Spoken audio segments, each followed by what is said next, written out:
Hello everyone. So we are going to start part 12 from the unit course this person. So in this unit we are going to discuss regarding the different methods to evaluate the stability of an emulsion, as well as we are going to discuss different methods which are actually adopted for the preparation of the emulsion. So without wasting any time, let's start our presentation. So as I already stated, the method which are used for the evaluation of stability of the emulsions, they are: number one, the size frequency analysis over the time by microscopic observation. So what is this? So as per this method, the size of the dispersed phase, that is the globules, that may be either your oil globules or water globules, the size frequency, how the sizes are occurring, whether they are having uniform size throughout the storage time, it is observed under the microscope. We just see the change in the sizes. That if the change in the sizes if occurs, then definitely you can say that the emulsion is not to be stable enough, right? So number one, it is the size frequency analysis. Number two, it is the velocity of creaming, means the rate at which the creaming occurs in the emulsion. So we know that the velocity of the creaming, it is proportional to the droplet diameter.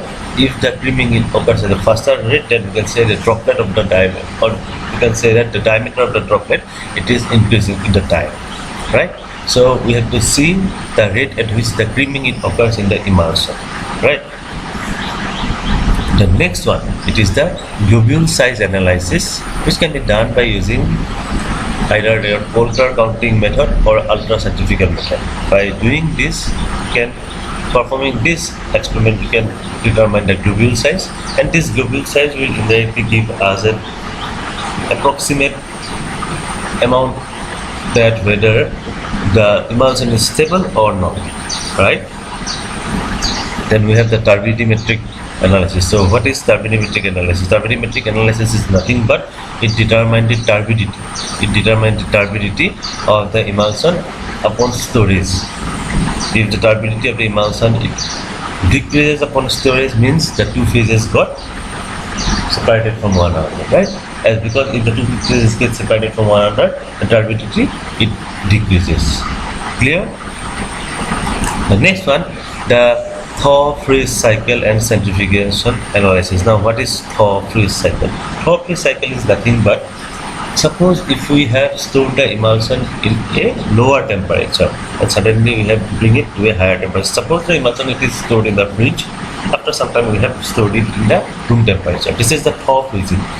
Means once you are going to store it in a cool temperature, then you are going to expose it in the hot temperature, or vice versa.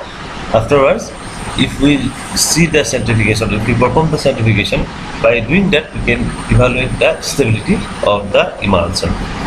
The next one, it is the conductivity test during the heating cooling cycle. Heating cycle means if we allow the emulsion to first heat and again then allow it to freeze again, then we are going to heat and perform. By doing that, if and after performing all this, if we perform the conductivity test will determine which type of emulsion it is, right? We have already determined that water in one type of emulsion, they perform the conductivity test, or they generally perform, or they generally allow the conductivity test to be occur or to be done. So the heating cycles along with the conductivity test can actually give you a rough idea regarding the stability of the emulsion. Now let's go to the preparation of emulsions. So we know that the preparation of emulsions need to be done for accurate dosing or dose formulation preparation. So how it is done? Number one method, it is known as the continental method or dry gum method. You see the term itself, the dry gum, it actually refers to the adding of the emulsifier to the dry gum. Means adding of the emulsifier, that is the gum, to the oil phase. And if we are going to add the emulsifier to the water phase, then it will be a wet gum method. So how it is performed? See, the emulsifier is triturated with the oil in a perfectly dry porcelain mortar. So you will take a mortar. Here we are going to add the emulsifier with oil. Then after adding that, we triturate the emulsifier along with the oil by using a pestle, right? So afterward, water is added in a small amount to that mixture of the means the emulsifier with that of the oil, right? Then triturate for some time and repeatedly and continuously until we get a tickling sound. A sound will come, a tickling sound will come, and finally a white cream-like structure will be formed after adding the water and continuously triturating it with a pestle in that mortar, right? And once the tickling sound has come, the remaining quantity of the water is slowly added to form the final emulsion. So this is the dry gum method. Clear? The next one, it is your wet gum method, or it is also known as the English wet gum method. So here wet gum means the gum or the emulsifier, it will be first exposed to the water phase, then to the oil phase. So similarly, triturate the gum with the water in a mortar to form a mucilage. When you are going to triturate the gum along with the water, it will form a mucilage like structure, right? Consistency. Now oil is added slowly in the proportion, and then the mixture is again triturated, right? Now after adding all the oil to that mixture, it is thoroughly mixed for several minutes to form the primary emulsion. First of all, you are going to add the gum or the emulsifier in the water, then you are going to add the oil, triturate it, and then make up the rest of the volume by the remaining oil, right? So once the primary emulsion has been formed, remaining quantity of the water, it is added to make up the final volume. So this is the wet gum method. The next method, it is also known as the bottle or Forbes bottle method. So how it is performed? In the bottle method, actually we are going to use the bottles.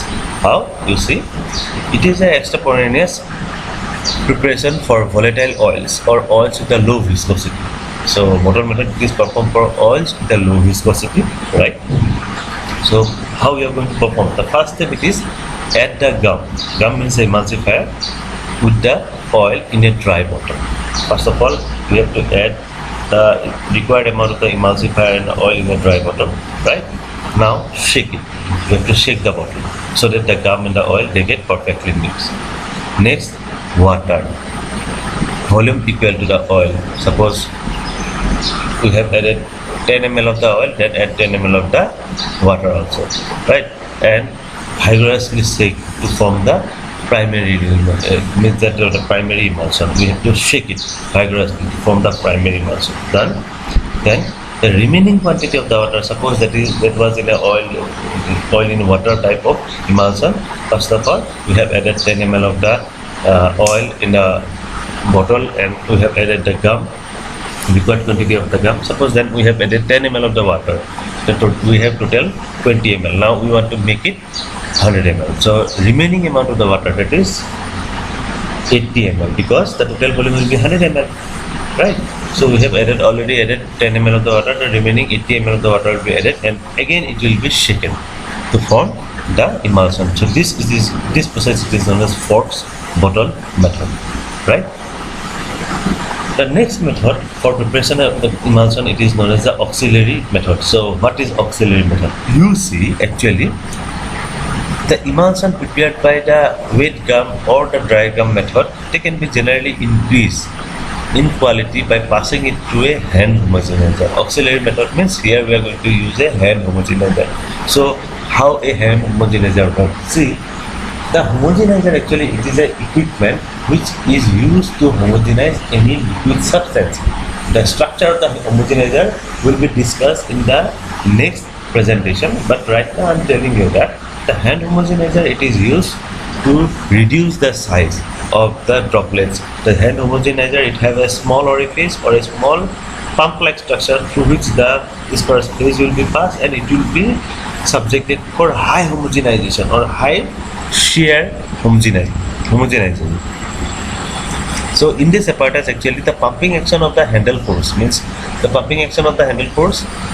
the emulsion, it is done through a very small orifice. This orifice it is of the hand homogenizer. So what we used to do in this hand homogenizer apparatus, the pumping action of the handle force. Handle force means earlier the pumping action of the handle force was performed by the piston with the virtue of the shear energy we are giving by our hand, right? Now in this method, this pumping action will be done by the small orifice which is present in the hand homogenizer, right? So that reducing the droplet size of the dispersed droplet size up to means 5 microns or less. Suppose we have used the hand homogenizer, then the droplet size of the oil bubble it may get reduced up to 5 micron or less, and thus you can get the emulsion. Right? The next method, it is known as the Nassen method or in situ soup method. So what actually happens in this? So you see the two types of soap. There are two types of soap developed by this method are the calcium soap and the soft soap. This calcium soap and the soft soap, they are prepared by the in situ soup method, or you can say Nassen method. How we are going to do it?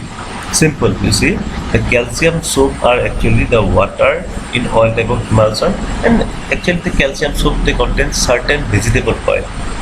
Example is your oleic acid in combination with the lime water.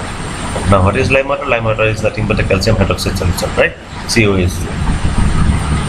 So they are prepared, this Nassen method, they are prepared simply by mixing equal volume of the oil and lime water.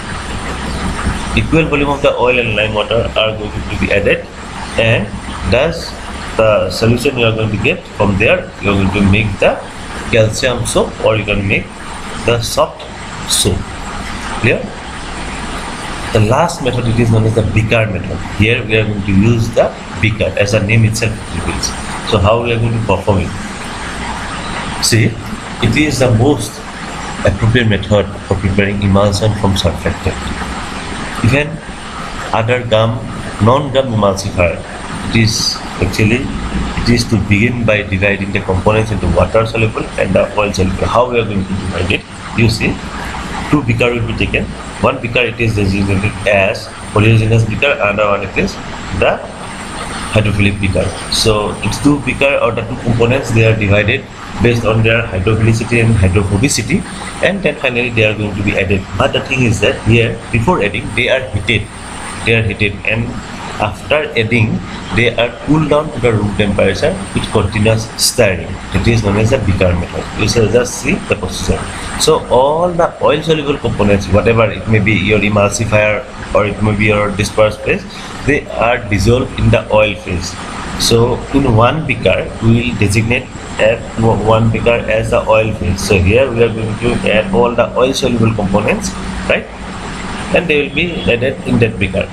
And the water soluble components dissolved in the water are added in a separate beaker. So we are going to have 2 beakers. One is the oil soluble beaker, means oil phase beaker, and one is the water phase beaker. In the oil phase beaker, we are going to have all the oil soluble component. In the water phase beaker, we are going to have all the hydrophilic components, right? Now what to do? See, the oleaginous components, the oil soluble components, they are melted, and both the phases are heated. It means both the beaker will be heated up to a temperature of 70 degrees over the water bar, right? We have heated both the component. Water means the separate. Suppose the oil phase, it is separately heated in the beaker up to 70 degrees, and the water phase, it is separately heated in the beaker up to 70 degrees, right? Now what will happen? Now the internal phase is then added to the external phase. Suppose the oil, it is the internal phase, then what we have to do? The oil or the oil phase has to be slowly added to the external phase, that is the water soluble phase, means water phase, that is they are heated in the water phase, they will be also heated up to 70 degrees centigrade. So the internal phase, if that is a oil in water type of emulsion, the oil phase has to be added slowly to the water phase, and if that is a water in oil type of emulsion, vice versa, right? So they will be heated in the external phase. It's continuous heating until it reaches the room temperature. Once it has reached the room temperature, you are going to get a stable form of emulsion. So this is the general type of Bicard method which is applied or adopted for preparation of the emulsion. So the mixing of such emulsion, it is carried out in a beaker only by using a magnetic stirrer or a simple homogenization or mixing, right? So thank you everyone. If you like the video, just press the like icon. Then share this video with your colleagues and you can subscribe to my channel. Thank you once again.